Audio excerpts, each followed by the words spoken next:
السلام عليكم. النادي الاهلي بيعتلي صداره ترتيب الدوري المصري ب 15 نقطه بعد ما فاز على سموحه 2-0 في مباراه عرفت اعلاميا بمباراه بالونه امام عاشور. طب ايه هي الطريقه الجديده اللي الاهلي لعب بيها امبارح، وايه سر البالونه بتاعت امام عاشور واللي البرامج المصريه كلها سابت الماتش وركزت مع امام عاشور مع انها حاجه مش جديده؟ خلينا نشوف.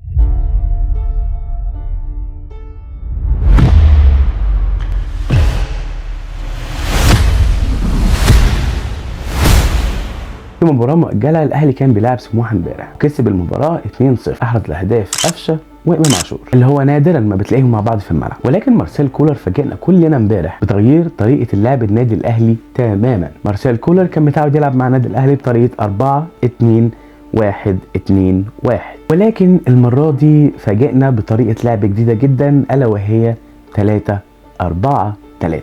الطريقه دي مش اي حد بيستخدمها في الملعب، لازم الفريق اللي يستخدمها يبقى فريق تقيل جدا ومتمرن عليها كويس جدا. تعال نبص على مميزات الطريقه دي. اول ميزه انها بتديك زياده دفاعيه، يعني بدل ما بيبقى فيه 2 على ال 18 لا دلوقتي بيبقى فيه 3. اللي في النص ده عنده الاوبشن ان هو يطلع يزيد مع نص الملعب، وعنده الاوبشن ان هو يبقى ورا الاثنين اللي معاه على ال 18. هي دي الحته اللي هو بيتحرك فيها. رقم 2 ودي اللي كانت باينه جدا في الشوط الاول هو عمليه التوازن ما بين الهجوم والدفاع بفضل الاربعه اللي موجودين في نص الملعب. يعني الاربعه اللي في نص الملعب دول في حاله الهجوم بيزودوا مع الثلاثه اللي قدام، معنى كده ان انت بتضغط ب7، وفي حاله الدفاع بيرجعوا مع اللي موجود ورا، فبرضه بتلاقي نفسك بتدافع ب7. الميزه رقم 3 هي الخطوره الهجوميه من الثلاثه اللي قدام تحديدا. زمان لما كان وسام بيلعب لوحده راس حربه اوقات كتير بتلاقيه واقف ما بين 2 في ماتشات كتير جدا لوحده، وكان في جاب كبيره جدا ما بين منتصف الملعب ووسام نفسه، فكان وسام بيتظلم قوي في الماتشات دي. المره دي بقى وسام لعب دور المهاجم الوهمي، يعني اوقات كتير هو بينزل وامام يطلع مكانه، وهو بينزل وقفشه يطلع مكانه، وشفنا الكلام ده كله في هجمات كتير في المباراه. والدليل على كده ان اللي جاب الجونين قفشه بضربه راس اللي مش متعودين منه عليها ابدا، وامام عاشور بانفراد من بعد نص الملعب. هي طريقه هايله جدا في الهجوم لو انت عايز تضغط على الخصم بتاعك. اخر ميزه في الطريقه دي هي الكاونتر اتاك او الهجمه المرتده، وده كان باين جدا في فترات كتير من لقاء الاهلي كان بيعمل هجمات مرتده سريعه جدا، واوقات كان بيضرب خط التسلل واوقات كان بيقع في خط التسلل. عشان كده اللعيبه لازم تتمرن على الطريقه دي اكتر من مره، واول ما يتمرنوا عليها ويشربوها النادي الاهلي هيعمل اداء هايل بالطريقه دي. انا واحد من محبين الطريقه دي جدا، ولكن طبعا ما تنساش ان كل طريقه ليها مميزات وليها عيوب كمان. من عيوب الطريقه دي هي زي ما بيكون عندك الفرصه ان انت تعمل هجمه مرتده، الكره لو اتقطعت منك في نص الملعب بالذات هيتعمل عليك هجمه مرتده برضه. معظم الهجمات بالطريقه دي بتيجي من نص الملعب، انت عندك 4 في نص الملعب، والفريق اللي قدامك ممكن يلعب كمان ب4 أو 5 في نص الملعب، فانت عندك 9 لعيبه، تلاقي في تكتل كتير جدا في نص الملعب. لذلك الطريقه دي عايزه هات وخد على طول، تحركات، باصات، سرعه في التحرك، ان انا اظهر لزميلي. زي ما قلنا هي هتحتاج تدريب شويه مع اللعيبه علشان ياخدوا عليه، ولكن احنا شفنا في المباراه ان النادي الاهلي لعيبته كانت بتلاقي بعض بسهوله، كانت بتعمل باسز فيري كويكلي بسرعه جدا، وكانت ماشيه معاهم حلو جدا. انا يعني كنت مبسوط بيها بصراحه، كانت حلوه. المشكله الكبيره بقى ان انت لو قابلت فريق بيلعب عليك كره سريعه، الفريق اللي قدامك لو بيلعب كره سريعه باس ممكن يضرب لك خط النص ده كده بكوره. فرق كتير بتحب تلعب بالطريقه دي، واشهرهم برشلونه، وعندك كمان تشيلسي واي سي روما بيحبوا يطبقوا طريقه 3-4-3. زي ما قلنا ان الامباكت بتاعها كان واضح على اداء النادي الاهلي في الشوط الاول، تحس ان في استحواذ اكتر خاصه في نص الملعب، تحس ان اللعيبه بتباصي اسرع، تحس ان اللعيبه بتظهر لبعض في اماكن، بتتحرك لبعض في اماكن، فكان في كوميونيكيشن كويس، ودي حاجه مبشره ودي حاجه كويسه. احنا كنا بنعاني من موضوع الميس باس والميس كوميونيكيشن ما بين اللعيبه، فاحنا بس نديها شويه وقت وان شاء الله هتظبط. الشوط الثاني مارسيل كولر حاول ان هو يطبق نفس الفكره، لكن خلينا نقول ان الاصابات ما ساعدتوش قوي، خصوصا مع خروج يحيى عطيه الله. تقارير بتقول ان اصابته ممكن تمتد لشهر ونص، فادي جندي وقع من عنده، وكمان اشرف داري جات له اصابه في العضله الخلفيه وبرده احتمال يغيب شهر، ادي كمان جندي وقع من عنده. ده بخلاف ياسر ابراهيم اللي خد له 4 غرز في دماغه، ودلوقتي ياسر في الماتشات الجايه كل ما يحب يعمل تدخل هيفكر 100 مره على دماغه، يعني برده هيكون تدخلاته بحظ. مصائب قوم عند قوم. الجونين جم واحده من عرضيه مثاليه من المتالق لتاني ماتش على التوالي هو كريم الدبيس على دماغ قفشه بالسنتي، عشان قفشه يحطها برده بالسنتي بالسوكه زي ما بيقول، وبهده كمان. انا قفشه صعب عليها جدا، هو راح يعمل السي بتاعته ما لقاش جمهور، ودي حاجه هنتكلم عليها في اخر الفيديو. ان شكل الجمهور بصراحه في الوقت ده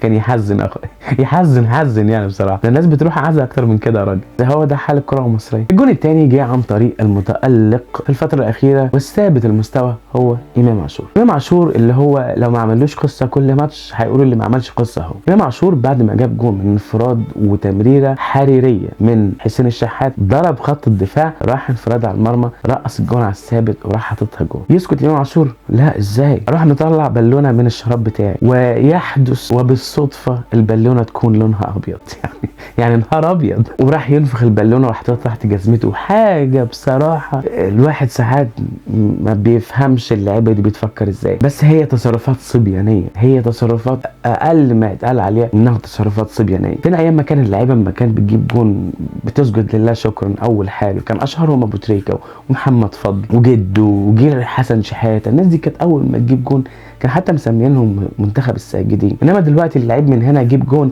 اللي يقعد يعمل لك كده واللي يقعد يعمل لك كده وحاجه في منتهى ده جين زي ده جنريشن زي، ده اللي على المراهقه بتوع اليومين دول. فيا عم امام يعني انا مش فاهم، انت اصلا مش مساعد نفسك ان انت تركز في الكوره. لازم تعمل لي حوار كل ما لازم، اللي هو لو امام عاشور ما عملش الحوار بتاعه هيقولوا اللي ما عملش الحوار بتاعه اهو. فتركز في الكوره بقى. يعني احنا يا حبيبي احنا كجماهير الاهلي احنا ما بنحبش الحوارات دي يا راجل يا طيب. ده رامي ربيعه اول ما راح كان جاب ضربه جزاء وراح يعمل لك كده، احنا اول ناس هاجمناه. الحركات دي مش بتاعتنا وجديده علينا بجد والله، جديده علينا وجديده على النادي الاهلي. امال سيبنا الانديه الثانيه ايه يعني؟ مش فاهم. ما تجيب جون وتحتفل زي ما خليق ربنا يعني. المهم ما علينا. اتقال طبعا الاحتفال ده وارد ودارج والمشكله ان امام عاشور عارف ان في 1000 واحد بيتصيد له الاخطاء. يعني تعال بص على واحد زي اسمه ده خالد طلعت، ده بتاع الارقام ده، ولا اسمه خالد ايه؟ ما علينا، انتوا عارفين انا بتكلم عن مين. اول ما عمل الاحتفال اول واحد نزل بوست يقول لك لا ده يقصد بيه نادي الزمالك، اللي هو ده لو ما عملش فتنه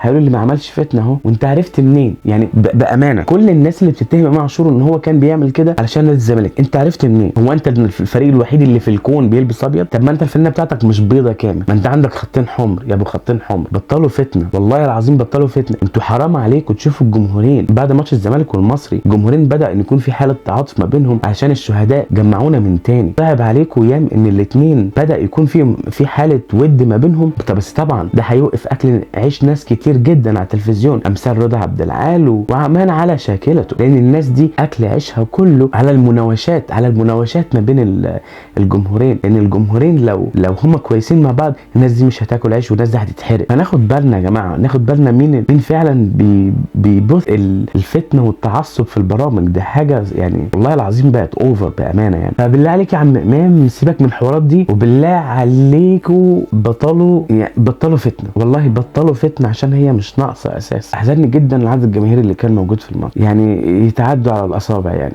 حاجه تحزن فعلا. الاستاد طويل عريض كبير ما فيهوش الا شويه ناس قد كده، وده عار على الدوري المصري والله. المفروض يعني الدوري المصري ده يكون فيه على الاقل كل ماتش من 40 ل 50 الف متفرج. روح اتفرج على ماتش الهلال والاتحاد النهارده، كان يعني هو بخلاف ان هو ماتش كبير وجماهيري، بس شوف الاستاد كان عامل ازاي، شوف الاستاد كان مليان ازاي، شوف الاستاد كان منظم ازاي. احنا مش عارفين نعمل حاجه ولا عارفين ننظم حاجه. تيجي تقول لي طب هي الجماهير ما بترجعش تتفرج على الماتشات ليه؟ انا اقول لك اولا التذاكر لسه غاليه. هتيجي تقول لي دي 100 جنيه بس، اقول لك 100 جنيه لسه غاليه على رجع كره القدم. يعني التذكره دي المفروض تبقى ب 50 وفلات ريت، يعني هي تذكره واحده 50. ناهيك عن بعد كده حاله التفتيش والخنقه اللي بيتعرض لها مشجع كره القدم وهو داخل الاستاد. تعرف المشجع ده بيدخل بكام بوابه وبيتفتش كام مره وبيطلع الاي دي بتاعه كام مره علشان بس يوصل؟ انت عارف المسافه من البوابه لجوه الاستاد قد ايه؟ يسر الدنيا شويه، خلي الناس تروح وتتنفس شويه وخلي الجماهير ترجع للاستادات من تاني عشان الكوره اصلا للجماهير، بلاش خنقه. حاجه من اللي عجبتني بصراحه هو اسم الحكم، اسمه نادر قمر الدوله